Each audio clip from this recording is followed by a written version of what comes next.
Okay, so basically Donald Stowe and a few others were able to work out that these were dug out of the wild base. I think it was not just the co-vegetation that was in with the, the fly traps, but also the heart-shaped leaves.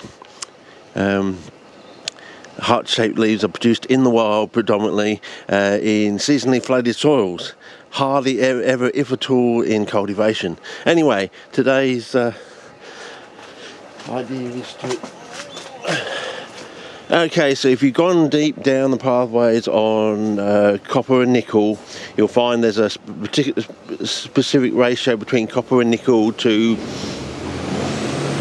chalk, and if you keep going down you'll find there's a fundamental difference. Now with copper, it inhibits or prevents potash from being oxidized to the oxysulfide. And of course you want to question the word, oxysulfide. Is it an oxidation or is it a reaction? Because you've got the oxygen there and you've also got a reductive element there, sulfur. And you'll find that it doesn't inhibit the oxidation or reduction of manganese to the oxysulfide. So of course then you'll have a bit of trouble getting to the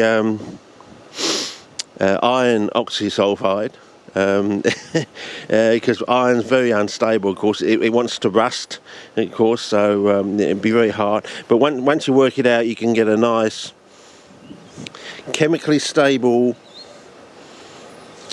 well drained anaerobic soil with little to no chalkiness.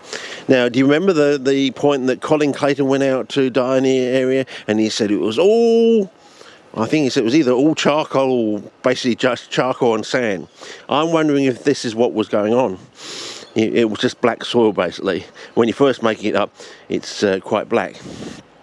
And I'll probably show some photographs on some JPEGs from last year when we were doing a totally mineral soil, and it started off grey-black and slowly went brown over a number of months, and that's when we started getting moss and some plant growth on it, you see. So I'm hoping we're going to go that way, so with this one. But I thought in between rain showers I'd try and make up another couple, and I'm going to probably have to move those out of the way and move one of these trays down just to get room sort of thing. If I can get this thread started, we need some sort of click-on thing. A click-on or cling-on thing. Anyway, yeah. Oh yeah, I'm in between loving TAT and clean-up time, I suppose. I think that's where I am. And yeah, so basically if I go, now we'll switch it on to general Vitreous focus. Probably a bit windy. Without the beanie on. I'm going to move these out of the way. For the time being.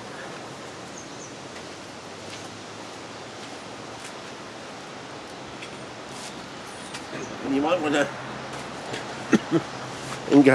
go down the line and see what is the relationship with nickel. Remember that nickel is one of the major components in serpentine areas, and of course over in WA you've got this vast, well,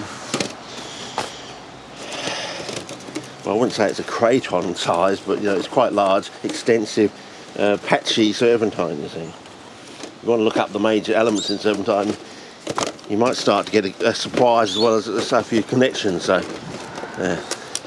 that's the trouble with me, falling dents and stuff in there. Okay, with the sellotape. Okay, here's my trick of getting a well-drained soil that is anaerobic soil. Oh, first of all, few points about coir.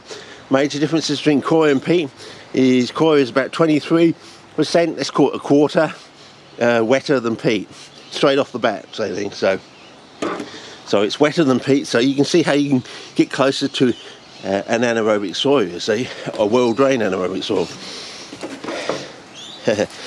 And so that's a major difference, you see.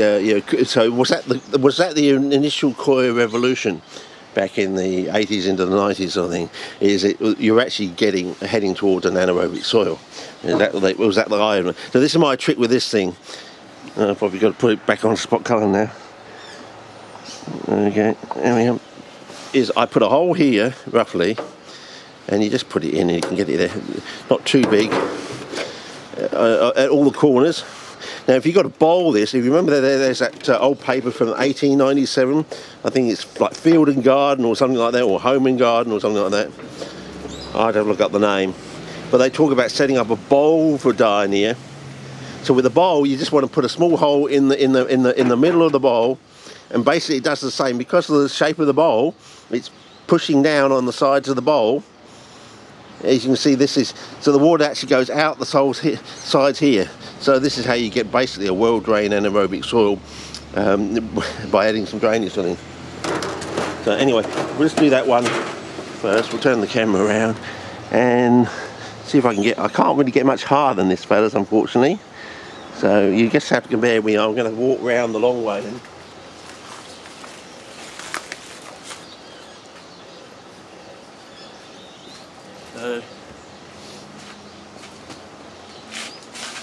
Yeah, I think I'll just set this one up before the rain starting to get here. I'm just going to mix it up here. I don't know if you can see this. If I move it out of the way first. I don't know if you can see this. I'm just going to mix it up like this, about 50 times I think. Now this one's brown, you see, and that thing's going to go flying off in the wind. I can just about tell it. The other tin's going to go flying off. So you want to mix it up, and this has just been overnight. See, so you can do these things overnight and get to your goals very quickly.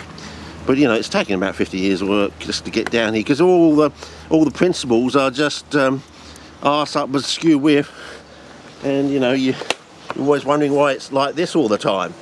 Well, we can see why now. Once you go down the line and start doing your deep research on these things like nickel and copper, oh, by the other way is, you think copper's crazy, but you've got to remember Australia's very unique.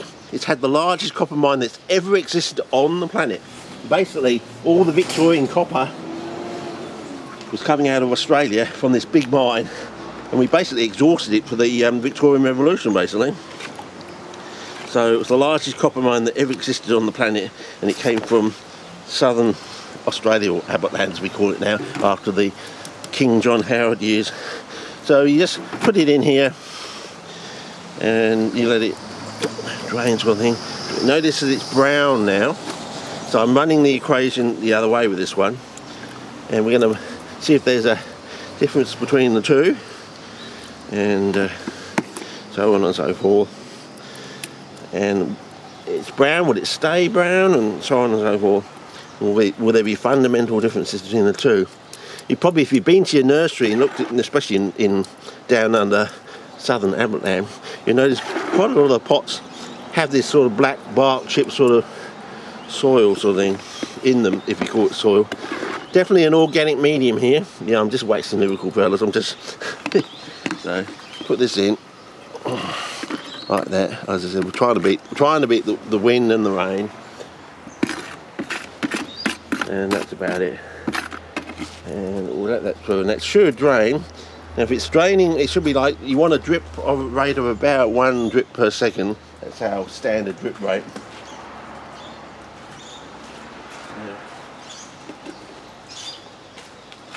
I think I'm going to move these along, but I'm worried about this one on the end here, because it's going to, you know, if we get a really windy night with these pans, even though they're quite heavy, they might get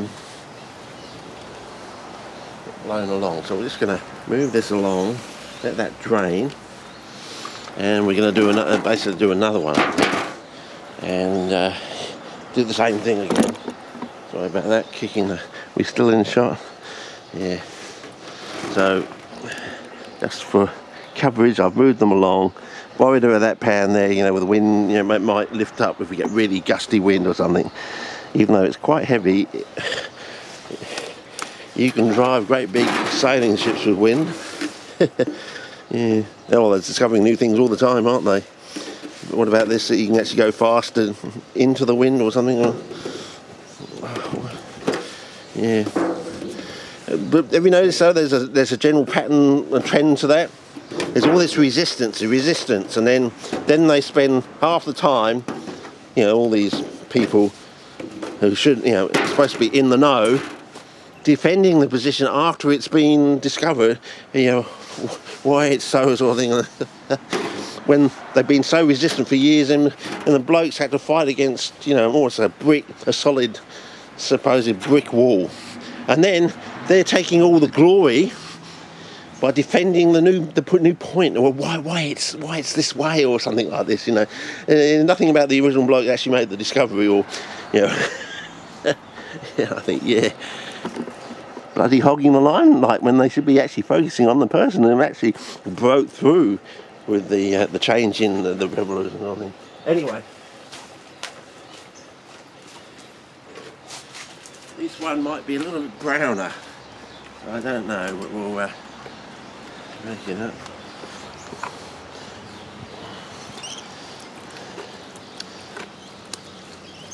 So let's see how we go with this one. Yes, I think this one's going to be browner, fellas. Yeah. Feels like the bucket's dripping, but that's just coming out the other pan. So anyway, I've stirred it up. Yeah, my great stirrer. And we're just going to put it in here. This might actually be browner, fellas, I don't know.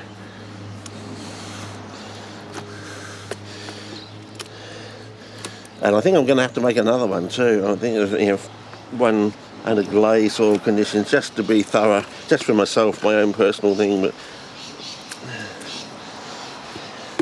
I might do that when I come back from Kangaroo Line, I don't know. As I say, as we said, we all think July is the wettest month here, but scientifically it's supposed to be June. So it comes right at the very end of June into July, usually. But we've had such a wonky year. So, yeah, such a wonky year. So, let's build this up. So this is supposedly a fluffed up one, so I think that's in a little bit browner. So we'll see how that one goes. Fluffed up coir.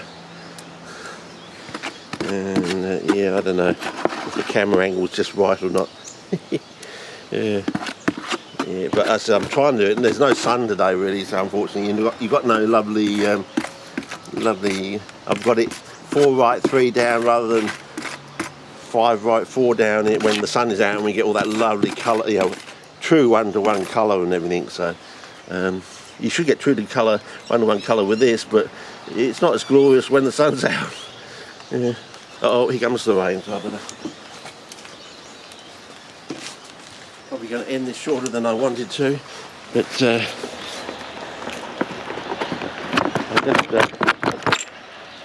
think we're still on spot Cullen.